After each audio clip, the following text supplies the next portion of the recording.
Telangana assembly के आखिरी session का हुआ आगाज और यह सेशन सिर्फ 3 दिनों तक ही जारी रहेगा, जिसका आज यानी 3 अगस्त जुमेरात को पहला दिन हो भी गया और करारदाद की मंजूरी के बाद सेशन को दूसरे दिन तक के लिए ख़त्म भी कर दिया गया।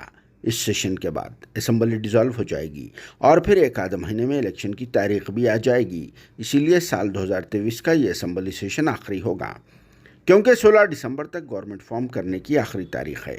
इसीलिए अगस्त के महीने में असेंबली के डिसॉल्व हो जाने की पूरी उम्मीद की जा रही है, जिसके बाद ही इलेक्शन कमीशन की तरफ से इलेक्शन की डेट का ऐलान कर दिया जाएगा।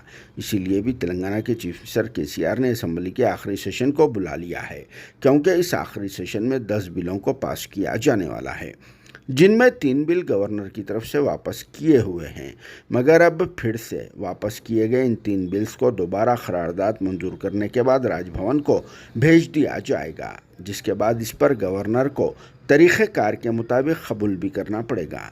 मगर सबसे ख़ास व अहम बात तो यह है कि प्रगति भवन और राजभवन के दरमियान पिछले 1.5 साल के वक्फे से इख्तिलाफ़ात चल रहे हैं और अब देखना यह है कि इन इख्तिलाफ़ात के बावजूद गवर्नर इन 3 बिल्स को हरी झंडी दिखाते हैं या फिर साइडलाइन कर देते हैं। हालांकि अपोजिशन पार्टी कांग्रेस ने 20 दिनों तक असेंबली के सेशन को चलाने का डिमांड किया था, मगर चीफ मिनिस्टर केसीआर ने हालात की मुनासिबत से इस सेशन को बहुत ही मुख्तसर सा चलाने का फैसला लिया और 3 दिनों तक इस सेशन को चलाने की हिदायत दी है। बिजनेस एडवाइजरी कमेटी यानी बीएसी की एक मीटिंग में इस बात का फैसला लिया गया। हालांकि बीएसी की इस मीटिंग में चीफ मिनिस्टर केसीआर खुद मौजूद नहीं थे।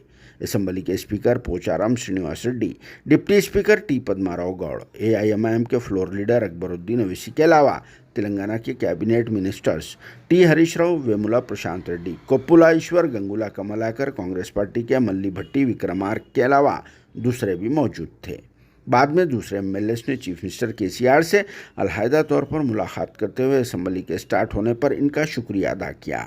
मगर अब सवाल ये पैदा होता है कि क्या ये असेंबली का सेशन बीआरएस पार्टी का आखिरी सेशन होगा या फिर नहीं, जिस पर आप सबका क्या कहना है कमेंट बॉक्स में ज़रूर जवाब देना।